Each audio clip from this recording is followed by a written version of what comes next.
YT 뉴스 FM 슬기로운 라디오 생활. 안녕하세요. 아나운서 최영진입니다. 자, 오늘은 주호영 국민의힘 원내대표의 교섭단체 대표연설 전해드리느라 조금 늦게 왔습니다. 애청자분들의 양해 부탁드리고요. 자, 오늘은 봄의 시작을 알리는 입춘입니다. 오전에는 출근길 한파가 이어졌는데요. 낮에는 기온이 크게 올라 포근하겠습니다. 자, 퇴근길에는 조심하셔야겠는데요. 서울, 경기에 퇴근 무렵 최대 10cm의 폭설이 내리겠습니다. 가급적 서둘러 퇴근하시고요. 안전운전 하시길 바랍니다. 자, 코로나19가 장기화하면서 집에 있는 시간도 늘어났죠. 더불어 가사노동도 증가하면서 이에 대한 스트레스도 이만저만이 아닙니다. 오늘 일부 슬기로운 자취생활에서도 이 부분에 대해 다룰 건데요. 가사노동으로 인한 스트레스를 덜어주기 위한 방안이 마련됐다고 합니다. 관련 이야기 나눠보고요. 2부는 교통법률 상담 코너인데요. 오늘은 과속운전의 위험성과 안전운전에 대해 들어보죠. 자, 교통사고 법률 관련 상담도 받습니다. 사고가 났는데 과실 비율이 궁금하다. 보험사에서 이렇게 처리하라는데 이게 맞는 걸까요? 뭐든 좋습니다. 단문 50원, 장문 100원의 유료 문자 샵 0945번으로 보내주시길 바라고요. 애플리케이션 댓글창도 열려 있습니다. YT 뉴스 FM 슬기로운 라디오 생활 지금 바로 출발합니다. 네, 1부는 슬기로운 자취생활 시간입니다. 매주 수요일 우리 동네를 살기 좋은 곳으로 만들기 위해서 지역의회에서 어떤 일을 하고 있는지 알아보는 시간 가지고 있는데요. 돌밥이란 말 들어보셨는지요? 코로나19로 가정에서 보내는 시간이 길어지면서 돌아서면 밥하고 돌아서면 또 밥을 해야 하는 상황을 이야기하는 신조어입니다. 하루 종일 계속되는 가사노동뿐 아니라 식구들과 부딪히는 시간이 늘어나면서 스트레스도 이만저만이 아닌데요. 이런 가사노동으로 인한 스트레스를 덜어주기 위한 방안이 마련됐다고 합니다. 자세한 내용 함께 살펴보죠. 경기도 의회 조성환 의원 전화 연결되어 있습니다. 안녕하세요. 네, 안녕하세요. 예, 코로나19 청소년교육위원회 조성환 의원입니다. 예. 코로나19 때문에 많이 바쁘시죠? 네, 그렇기도 하지만 오늘은 집에서 아이들 밥과 반찬을 좀 해주고 왔습니다. 그렇군요. 돌아보면 밥. 그러니까요. 예. 자, 가사 스트레스 해소 지원 조례안 이런 제안을 하게 된 건 가사에 적극적으로 함께 하시기 때문이라고 볼 수 있을까요? 가사 노동 좀 어떻게 하고 계십니까? 네, 뭐 요즘에 우리 남성분들도 예. 이제 재활용 쓰레기 버리기라든지 설거지 뭐 이런 것들은 다 필수적으로 하는 상황이 됐고요. 예. 코로나19로 인해서 집에 있는 머무는 시간이 많다 보니까 이 가사가 엄청 대폭 늘었습니다. 그래서 뭐 저도 뭐 업무가 좀 가사 업무가 많이 늘었죠. 예. 네. 이렇게 가사 노동에 소요되는 시간이나 경제적 규모를 따져봐도 엄청날 것 같아요. 네네. 예, 어떻게 됩니까? 뭐 2018년도 통계청 그 통계 자료를 보면 예. 국내 총 생산의 GDP의 한 24.3%에 해당되는 361조의 가치를 가진다. 뭐 이런 평가도 있고요. 또 우리 여성과 남성들이 하루에 가사 노동에 이렇게 투자하는 시간이 적어도 3시간 이상이 되고 있다. 이런 통계들이 있습니다. 엄청난 분야가 되는 거죠. 노동적으로 보면. 그렇습니다. 가사 노동의 중요성도 알고 있고 문제점도 알고 있지만 해결하기 위한 조례안은 처음 만들어진 것 같습니다. 어떤 내용을 좀 담고 있나요? 네, 맞습니다. 단순히 이 가사 노동과 가사 스트레스를 개인의 문제로 치부했던 그런 상황이었는데요. 예. 제가 이제 코로나 여성과 평생교육위원회 배정되면서 이 가정의 문제를 살펴보다 보니까 이 가정 스트레스, 가사 스트레스가 결국에는 우울과 불안증을 통해서 가정 불화의 요인이 되는 부분들이 발견이 됐어요. 예. 가정 행복을 방해하는 장애물이 된다 생각을 해서 작년 9월에 전국 최초로 사업을 제안을 했습니다. 예. 그래서 사업이 반영이 됐고 조례가 또 준비가 돼서 작년 12월 경기도의회에서 전국 최초로 이 조례안이 통과가 됐습니다. 예. 지난해 제정돼서 관련 사업이 이미 좀 시행되고 있습니까? 어떻게 좀 진행이 되고 있나요? 네, 추경에 1억 5천만 원의 그 추경 예산을 편성을 해서 각 지역별로 이 가사 스트레스에 이제 힘들어하시는 분들을 좀 해소하기 위한 여러 가지 사업들을 만들어냈고요. 그것이 지금 각 지역에서 아주 호응이 높게 잘 진행이 되고 있어서 올해 본 예산에 3억 원의 예산으로 대폭 증감시켜서 다시 편성을 했습니다. 주로 이제 이 스트레스를 받는 분들이 이 사업을 신청하셔서 아이들과 집에서 집콕놀이, 그다음에 또 스트레스를 풀어주는 수다방, 예. 이런 사업들을 진행을 했고, 또 심각한 스트레스가 있는 분들은 상담까지 이어질 수 있도록 이렇게 사업들을 진행해오고 있습니다. 예. 호응이 너무 좋습니다, 지금. 예. 아, 그렇군요. 굉장히 좋은 좀 제도 같은데, 네. 가사 스트레스 지원과 관련된 활동은 좀 누구나 참여할 수가 있습니까? 네, 그렇습니다. 이게 이제 올해도 2월쯤에 각 시군별로 공모가 진행되면 예. 시군의 단체들이 우리가 이 사업을 좀 책임지고 해보겠다라는 공모에 응하게 되고, 그 공모가 된 이후에 아마 각 지역별로 예. 주민들께 이 스트레스 받으시는 분들의 참여를 제안하고 신청을 받게 됩니다. 예. 그러면 참여하실 수 있게 됩니다. 예. 지금 좀 시작 단계인 것 같은데, 이게 좀 정책으로 잘 구현이 되면 추후에는 저출산, 뭐 인구 감소 등의 좀 사회적 문제까지 해결될 수 있겠다. 이런 좀 희망이 보이거든요. 네, 그렇습니다. 우리나라가 그 저출생, 그다음에 인구 감소 등 미래의 위협이 될 수 있는 큰 문제들이 발생하고 있는데요. 예. 그런데 이것은 가정과 개인이 지속 가능한 삶을 어떻게 이뤄갈 것인가 하는 문제거든요. 예. 가정이 붕괴되면 당연히 사회나 국가가 제대로 지속될 수 없는데, 아이를 낳지 않는 가정들도 많이 늘어났고, 그다음에 결혼을 포기하는 청년들도 많이 늘어나고 있습니다. 이런 것들은 이러한 과도한 육아 부담, 예. 또 이 스트레스, 또 명절이 다가오지만 여러 가지 이렇게 우리를 옥죄는 이러한 스트레스 때문에 예. 이런 문제들이 발생해서, 이것을 좀 이제는 국가나 지자체도 이런 문제를 예방하는 이러한 부분들에 좀 사업을 진행되어야 된다, 이렇게 생각을 하고 있고, 예. 기대를 하고 있는데요. 예. 이 문제가 잘 확산되고 한다면 긍정적인 효과를 가질 거라고 생각하고 있습니다. 예. 혹시 지금 방송 들으시고 이런 사업을 좀 이용하고 싶으신 분들은 어떻게 해야 됩니까? 네, 올해 이제 시범 사업은 지금 각 시군별로 진행이 되고 있고요. 예. 2021년도 사업이 아마 2월 말쯤에 지역별로 공모가 나서 단체들이 선정될 겁니다. 예. 그러면은 경기도 홈페이지를 보시면 3월쯤에 보시면 지역별로 모집하는 공고들이 나가게 됩니다. 잘 참조하셔서 3월에 좀 우리 경기도청 홈페이지를 잘 보고 계셔서 참여를 신청하시면 됩니다. 그 기관들에게. 예, 그렇군요. 지금 가사노동으로 좀 스트레스 받으시는 분들은 잘 이용하시면 좋을 것 같고요. 네. 이제 좀 시작 단계지 않습니까? 네네. 앞으로 어떻게 진행이 됐으면 좋겠다, 이런 계획이나 바람이 있으실까요? 네, 이 사업이 지금은 아까 말씀드린 대로 뭐 집콕놀이라든지 뭐 도시락 수다방 같은 걸로 진행이 됐지만, 저는 우리 도민들께서 직접 이 사업을 제안하고 공모할 수도 있게 이 조례안을 만들었습니다. 아이디어들을 도민들이 도출할 수 있도록. 우리의 스트레스를 우리가 스스로 풀어보자. 이런 아이디어를 제안하셔가지고 공모가 되면 또 그 사업을 시행하는 그런 체제로 조례안에 그런 내용들을 포함시켜서, 이제는 이 가사 스트레스를 개인의 문제로 치부하는 것이 아니라 경기도가 그래도 세심하게 우리의 힘들고 어려운 부분들을 바라보고 정책적으로 시행하는구나. 그것만으로도 큰 위로를 줄 수 있거든요, 도민들께. 그러한 내용들로 더 확산되기를 기대하고 있고요. 아마 시범 사업의 결과들을 보니까 호응이 좋으셔서 올해 사업 3억이 편성됐지만 또 예결위원으로 활동하고 있어서 이 사업 금액과 사업량을 좀 더 늘려갈 생각입니다. 자, 듣고 싶은 좀 말씀이 많은데 오늘 조금 프로그램 자체를 늦게 시작하는 바람에 오늘 말씀은 여기까지 듣고요. 도민들을 위해서 더 열심히 또 띄워주시길 바랍니다. 오늘 말씀 감사합니다. 네, 감사합니다. 네, 지금까지 경기도의회 조성환 의원과 함께했습니다. 네, 1부는 여기서 마치고요. 2부는 교통법률 상담 준비되어 있습니다. 교통사고 관련해서 궁금하신 점, 또 고민 있으신 분들 단문 50원, 장문 100원의 유료 문자 샵 0945번으로 보내주시길 바랍니다. 57분 날씨와 교통정보 듣고 11시 정각 2부에서 뵙죠. 네, 2부 숫자 뉴스 들어가기 전에 저 유튜브 카메라 구도가 좀 바뀌었다고 합니다.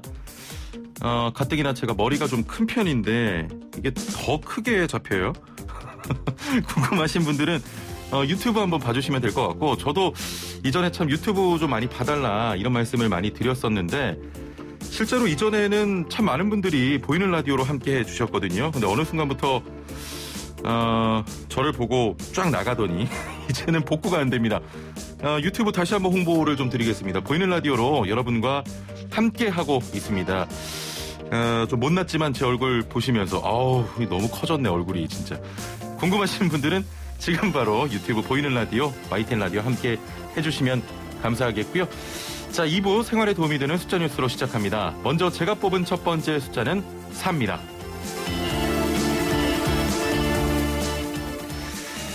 네, 어제 이낙연 더불어민주당 대표가 4차 재난지원금 추진을 공식화했습니다. 이번엔 맞춤형 선별 지원과 함께 전국민 지원을 약속했는데요. 아직 지급 시기에 대해선 따로 언급된 것이 없으나 빠르면 3, 4월경으로 관측되고 있습니다. 한편 홍남기 경제부총리 겸 기획재정부 장관은 전국민 보편 지원과 선별 지원을 한꺼번에 하는 것은 어렵다, 이런 입장을 표명하기도 했습니다.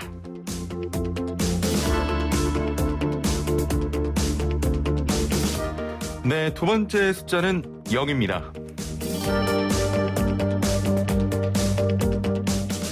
내년부터는 다자녀 가구에서 셋째 이상 자녀는 대학 진학 시 등록금을 전액 지원받게 된다고 합니다. 자, 그러니까 셋째 자녀 대학 등록금은 0원인 거죠. 또 기초 차상위 가구 지원 단가도 기존 520만 원에서 700만 원으로 인상된다고 합니다. 공부하고 싶은 학생들이 마음껏 공부할 수 있는 세상이 온다면 참 좋을 것 같네요. 네, 세 번째 숫자는 10억입니다. 와, 일촌과 도토리 기억하시는 분들 많으실 텐데요. 2000년대 우리나라를 풍미했던 소셜미디어의 원조 싸이월드가 다음 달 돌아온다고 합니다. 신설법인 싸이월드지가 싸이월드 서비스 운영권을 10억 원에 인수했다고 하는데요. 이 소식을 들은 누리꾼들은 열렬히 환호하면서도 싸이월드에 남아있을 흑역사 기록을 걱정하는 우픈 현상도 나타나고 있다고 합니다. 저 개인적인 부탁인데요. 제발 제 기존 아이디에 남아있는 흑역사 지워주시길 바랍니다. 리셋 부탁드립니다.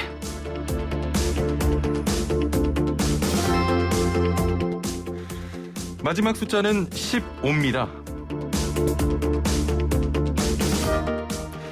네, 오늘 절기상 입춘인데요. 출근길 여전히 한파가 찾아왔습니다. 아직 봄을 맞이하기에는 너무 이른 것 같습니다. 퇴근길에는 중부지방을 중심으로 전국에 많은 눈이 내린다고 하니까요. 대비 단단히 하셔야겠습니다. 내일 새벽까지 강원도 쪽에는 최대 15cm의 눈이 내린다고 하는군요. 이동할 때 주의하시길 바랍니다. 지금까지 생활에 도움이 되는 숫자 뉴스였습니다. 네, 슬기로운 생활을 위한 생활백서, 오늘은 서울시 소식 준비했는데요. 코로나19 국내 첫 확진자가 발생한 지 1년이 훌쩍 지났습니다. 사회적 거리두기가 계속된 데다 얼어붙은 소비 심리까지 겹쳐서 소상공인들은 매출 급락과 생계 절벽을 마주하고 있는데요. 임대료, 인건비 등 고정비 감당이 어려워지면서 소상공인 3분의 1이 폐업을 고려 중이고 취업시장도 불황이 계속되고 있습니다. 서울시가 이런 소상공인들의 일자리를 지키고 취약계층을 돕기 위한 안심 일자리를 대폭 확대한다고 하는데요. 자세한 내용 일자리 정책과 신대현 과장 연결해 들어보겠습니다. 과장님 나와 계시죠? 예, 안녕하세요. 예. 서울시에서 올해 첫 번째 민생경제 대책을 발표했는데요. 아무래도 가장 큰 관심사인 일자리 이야기 먼저 좀 부탁드리겠습니다. 예, 어제 서울시장 권한대행께서 서울시 민생경제 5대 옹기 대책을 발표를 했습니다. 예. 이번 대책의 큰 목표는 코로나19 장기화로 직접적인 타격을 입으신 소상공인 자영업자 그리고 고용 취약계층 그런 분들이 무너지지 않고 위기강을 넘도록 공공이 지렛대 역할을 하겠다는 게 목표인데요. 예. 그중에서 이제 일자리 대책은 크게 두 가지입니다.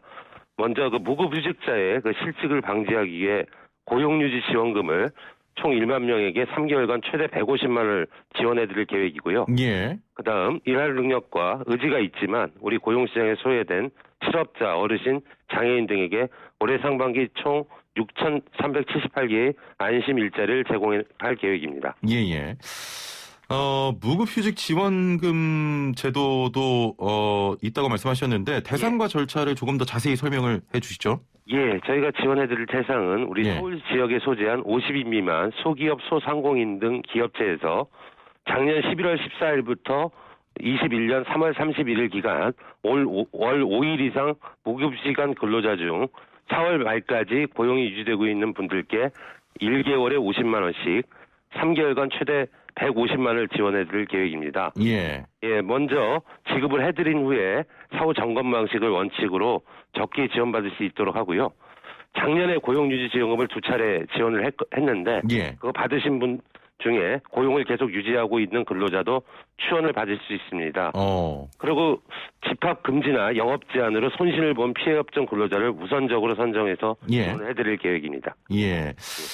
자, 좋은 대책들이 많이 발표가 됐는데 이번 대책 중에 취약계층의 일자리를 지원하는 방안도 있다고요? 예. 안심 일자리라고 있습니다. 안심 일자리는 실직 상태에 계신 취약계층을 대상으로 서울시와 자치구가 직접 설계해서 운영하는 공공 일자리 사업을 의미하는데요. 원래는 당초 올해 계획에 한 50% 수준인 4,378명을 대상으로 사업을 하려고 그러다가 상반기에 70% 수준을 확대해서 2,000명을 확대합니다. 그래서 사업 기간은 2월 1일부터 6월 30일까지 최대 5개월이고요. 주로 사업은 전통시장이나 대중교통 정류장 등 주민 여러분들께서 많이 이용하시는 시설에 대한 생활방역, 환경정비, 안전관리 분야를 주로 하고요. 또한 디지털 그린 일자리 사업 등 좀 생산적인 일자리 사업도 발굴해서 의미 있게 추진할 계획입니다. 많은 분들에게 좀 도움이 되길 바라겠고요. 코로나19 때문에 많이 좀 어려운 상황 아닙니까? 마지막으로 하실 말씀 있을까요? 저 코로나19 장기화로 생계 유지에 많은 어려움을 겪고 계신 시민분들이 계십니다. 또 불가피하게 무급휴직을 할 수 없는 분, 취업이 어려운 취약계층 분에게 서울시 근본 대책이 조금이나마 도움이 될 수 있도록 하고요. 그리고 저희가 피해 계층에게 좀 보다 실질적인 도움이 될 수 있도록 절차는 최소화하고 집행은 최대한 신속하게 추진하겠습니다. 감사합니다. 알겠습니다. 자, 앞으로 또 어려운 시민들을 위해서 열심히 일해 주시길 바랍니다. 오늘 말씀 감사합니다. 감사합니다. 네, 지금까지 일자리 정책과 신대현 과장과 함께했습니다. 네, 매주 수요일 2부는 도로 위 사건 사고들 당황하지 않고 해결할 수 있도록 도와드리는 교통법 상담 준비되어 있습니다. 자, 이번 달 1일부터 과속 때문에 7명이 숨지고 5명이 다치는 안타까운 교통사고가 있었는데요. 당신과 영덕을 잇는 고속도로에서 발생한 사고로 경찰은 비가 내린 직후 젖어있던 도로에서 무리하게 앞차를 추월하면서 사고가 난 것으로 보고 과속 여부를 조사하고 있습니다. 자칫 수많은 목숨까지 앗아가는 과속운전, 오늘은 이 과속운전의 위험성과 안전운전에 대해 들어보겠습니다. 함께 말씀 나눌 분 모셔보죠. 교통사고 전문 변호사입니다. 정경일 변호사 전화 연결되어 있습니다. 안녕하세요. 네, 안녕하세요. 변호사님, 오늘 또 눈이 많이 온대요. 네네, 저녁부터 눈이 많이 온다는 이야기를 들었습니다. 눈 많이 오면 아무래도 좀 교통사고가 많이 발생하지 않겠습니까? 네, 맞습니다. 이게 눈이 많이 내리게 된다면 운전자들이 당황하고 제어를 못해서 사고 발생하기 마련이죠. 그렇습니다. 오늘 자, 눈 많이 온다고 합니다. 모두 안전운전 하시고요. 네, 맞습니다. 일반적으로 과속운전이라고 하면 어느 정도의 속도를 말하는 겁니까?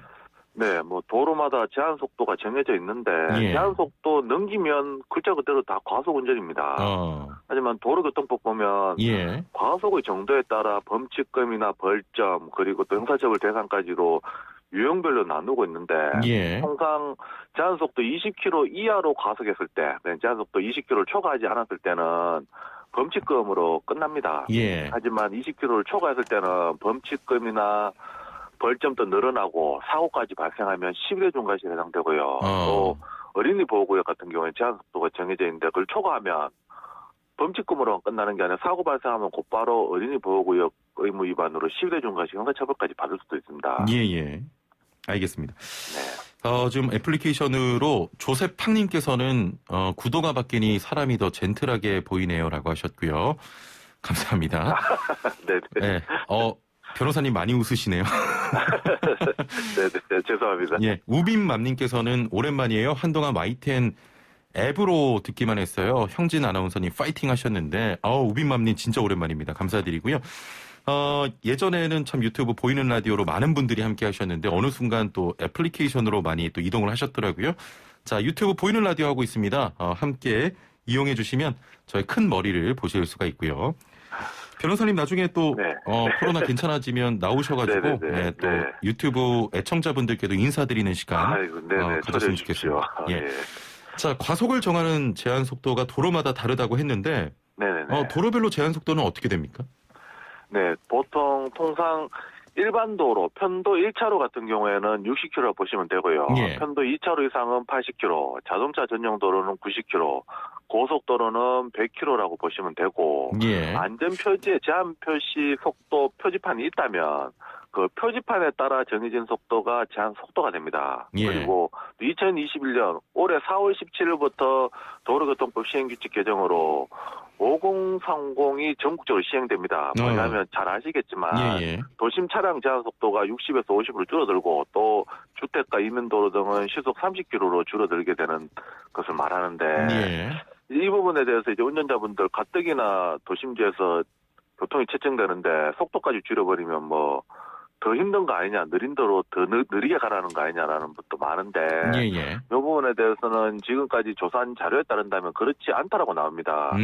대한민국 정책 브리핑 내용 한번 발제해서 한번 이야기 드리면 2017년도 OECD 회원국 35개국 중에서 인구 10만 명당 교통사고 사망자수가 발표가 됐는데 35개국 중에서 우리나라가 미국, 칠레, 터키 다음 네 번째로 사망자수가 많았다고 합니다. 4등했거든요. 많다고요? 사망자 수가? 네네. 35개국 중에서 4등했습니다. 결코 좋은 일이 아닙니다. 그럼요. 네, 그리고 또 2009년부터 세계보건기구 WHO에서도 시속 50km 권장했고 2016년 OECD에서도 제한속도 시속 50km 권고까지 했습니다. 이와 같이 10km 낮췄을 때 효과에 대해서 다른 나라 사례 한번 보면요.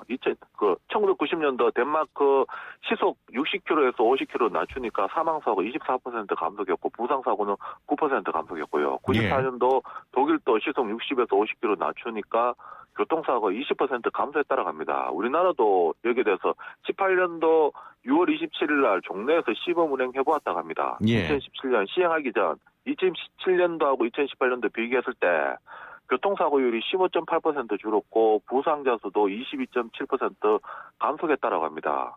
물론 그러면 이와 같이 사망자 수 줄이고 하는 건 좋은데 운전자 입장에서 불편한 거 어떡할 것이냐라고 이야기도 할 수 있는데 이 부분에 대해서도 이제 실험을 했었는데 오전 8시하고 11시 경우 평균 주행 속도가 약 1.4km, 0.63km 정도가 줄어들었다고 하는데 교통 정체에는 거의 영향이 없는 것으로 나타났고 오히려 교통 많은 오후 2시와 6시에는 평균 주행 속도가 소폭 증가했다고 합니다. 이런 부분 봤을 때는 이와 같이 속도를 줄인다라고 해서 운전자에게 크게 불편함이 주어질 걸로 보이진 않고 오히려 안전사고 많이 방지되고 부상 사망사고에도 방지에 큰 도움이 될 것으로 보입니다. 자, 말씀 좀 정리해보면 제한 속도를 조금 낮춘다 하더라도 교통 체증과는 좀 무관하고 오히려 사고를 줄일 수 있었다. 이런 말씀이고요. 자, 속도 위반으로 큰 처벌을 받았다는 사례는 좀 본 적이 없는 것 같은데. 제한 속도 위반은 어떻게 벌금만 냅니까? 과태료만 냅니까? 그 단순 속도 위반에 대해서 처벌은 상당히 경미한데요. 벌금 없고 범칙금, 과태료, 벌점이 전부입니다. 성륜차 기준으로 이야기 드린다면 20km 이하인 경우 범칙금 3만 원이고 벌점은 없고요. 20km 초과 40km 이하는 범칙금 6만 원, 벌점 15점. 40km 초과 60km 이하는 범칙금 9만 원, 벌점 30점입니다. 60km 초과했을 때는 범칙금 12만 원, 벌점 60점이고 이것이 어린이 보호구역에서 제한속도 위반했을 때는 벌점은 똑같고 각 3만 원이 더 추가된다고 보시면 돼요. 20km 이하는 범칙금 6만 원, 20에서 40원 범칙금 9만 원, 40에서 60원 범칙금 12만 원, 60 이상 초과는 범칙금 15만 원입니다. 숫자가 많아가지고 일단은 범칙금이 많이 부과된다. 라는 것만 기억하시면 될 것 같고 또 이제 제한속도 위반했을 때 이거 지속적으로 반복적으로 해서 다른 차량에 위해나 위협을 가하고 교통사고 위협을 발생시키면 예외적으로 난폭 운전죄로 1년 이하의 징역 또는 500만 원의 벌금형에 처벌받고 벌점 40점 부과됩니다. 일단은 말씀 들어보니까 그렇게 큰 처벌은 없는 것 같고요.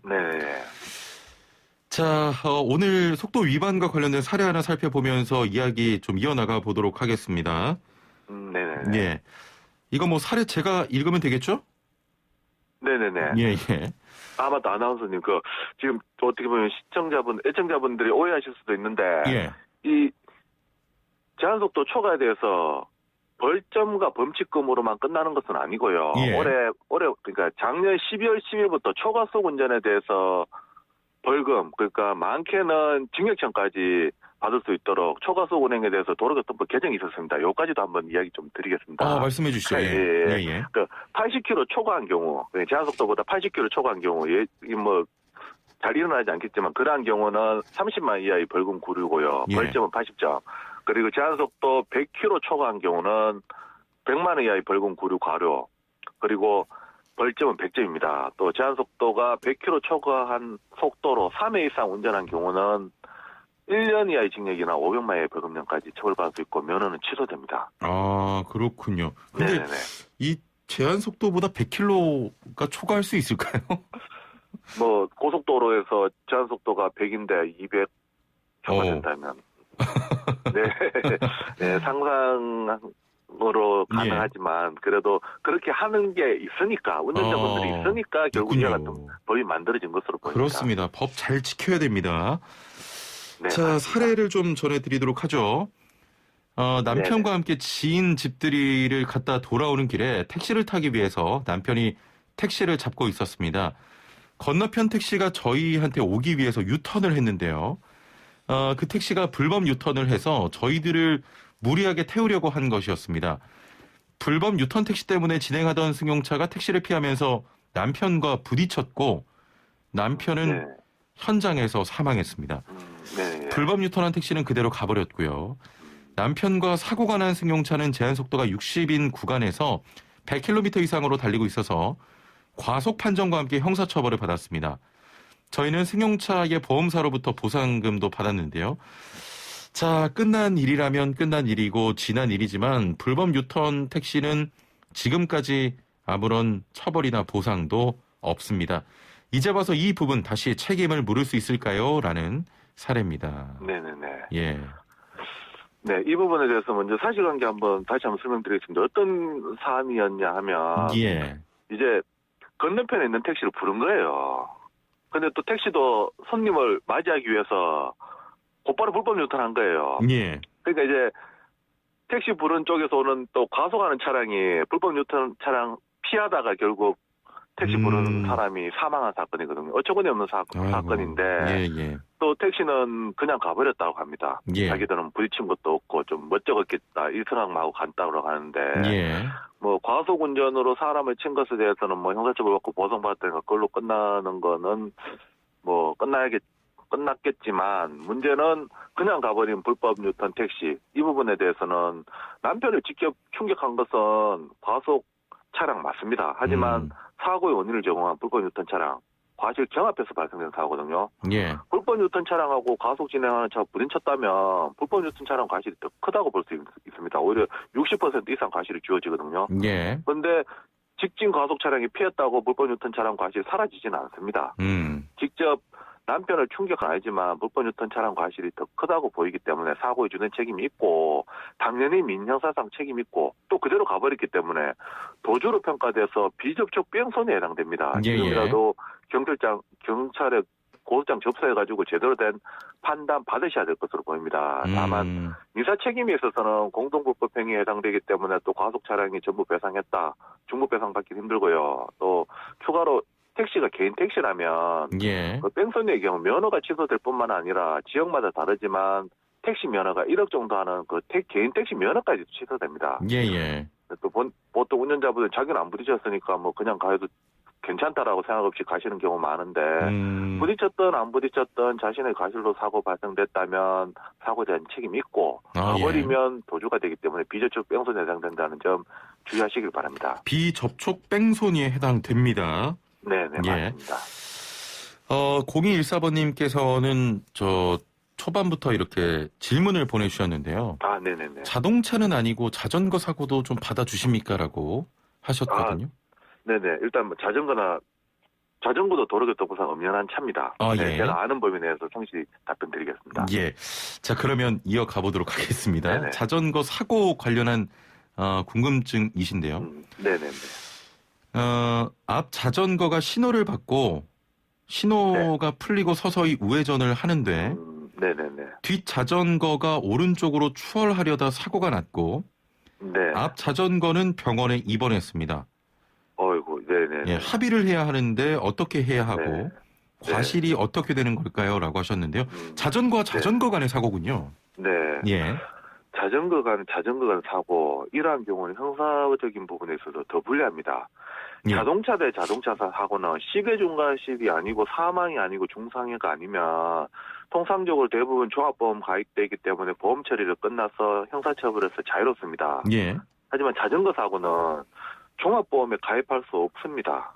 그렇기 때문에 사고 발생하면 자신의 과실이 하나도 없지 않는 한은 대부분 상반과실 사고로 되고 둘 다 여기에 대해서 형사처벌 대상이 됩니다. 업무상 과실 치상죄로. 따라서 이번 사고 같은 경우에도 우회전하는 앞 자전거를 추월하다가 뒷 자전거와 난 사고로 보이는데 또 이번 사고에서 앞 자전거에게는 특별한 잘못이 있어 보이진 않습니다. 예. 하지만 자전거 같은 경우에는 블랙박스 영상이었기 때문에 제대로 된 사실관계 확인이 안 된다면 상반과실 처리가 될 것이고 다친 부분에 대해서는 상대방이 가해자가 돼서 여기에 대해서 합의를 해야 됩니다. 예. 다만 일상생활책임보험에 가입돼 있다면 자전거 사고는 일상생활책임보험으로 그 한도 내에서 배상이 되니까 일상생활책임보험으로 먼저 처리할 걸 권해드리고 이와 같은 우회전 차량에서 뒤에서 부딪혔다면 뒷자전거의 과실이 일방적인 것으로 보이는데 영상이 없다면 일부 과실이 주어질 수도 있겠습니다. 아, 알겠습니다. 0980번님, 자동차 보험으로 차량 수리비가 50만 원 미만은 자비로 처리해야 하는지 또 할증 시점이 얼마인지 200만 원 미만까지 차량 수리비 보험 처리해도 괜찮은지요? 라고 하셨거든요. 네네네. 이 부분은 어떻게 보면 대물 담당 분하고 좀 상의를 해보셔야 될 거예요. 보험사가 다르니까. 보통 이와 같은 경우에 보험 할증이 더 불리한 경우도 있고 자기가 처리하는 경우가 더 불리한 경우도 있습니다. 잘 모르기 때문에 일단은 보험 처리를 먼저 하셔가지고 보험료 할증이 얼마 되는지를 확인하셔가지고 그 돈을 내셔가지고 환입받는 방법이 있습니다. 그런 식으로 해서 어떻게 보면 자기가 자비 처리하는 게 나을지 보험 처리하는 게 나을지 한번 비교해 보실 차원에서 먼저 일단은 보험 처리를 했다가 보험료가 할증되는 그 금액하고 자비 그거를 본인이 부담한다면 어떤 게 더 유리한지 그렇죠. 대물 담당과 상의하셔가지고 결정하시면 될 것으로 보입니다. 알겠습니다. 시간이 어느덧 이렇게 됐네요. 오늘 말씀 여기까지 듣겠습니다. 감사합니다. 네, 감사합니다. 네, 지금까지 교통사고 전문 변호사 정경일 변호사와 함께했습니다. 유튜브로 엔젤라 킴님께서는 마스크를 쓰셨는데도 미남이십니다. 미국에서 들어요라고 하셨습니다. 그나마 좀 마스크를 써서 미남처럼 보이는 겁니다. 이게 벗는 순간 지금 듣고 계신 모든 분들도 나가실 것 같습니다. 아무튼 미국에서 듣는다고 하셨는데 헬로우고요. 자, 이제 마칠 시간이 됐습니다. 오늘 거듭 말씀드립니다. 이 퇴근길에 많은 눈이 좀 내릴 것으로 예상됩니다. 이동하실 때 조심하시고요. 서둘러 퇴근하시고 1부에서 가사노동과 관련한 이야기 나눠봤는데 손목 터널 증후군 호소하시는 분들도 많대요. 중간중간 손목 스트레칭 많이 해주시길 바랍니다. 자, 끝곡으로 제작진이 바이브의 속도 모르고 준비해놨는데 어떤 뜻일까? 왜 갑자기 그 속일까? 마음일까? 이랬는데 속도, 속도 모르고 과속한다 이런 얘기죠. 자, 여러분 안전운전 하시고요. 속도 좀 줄여서 운전하시길 바랍니다. 눈 많이 온대요. 내일 뵙죠. 최영재리였습니다. 고맙습니다.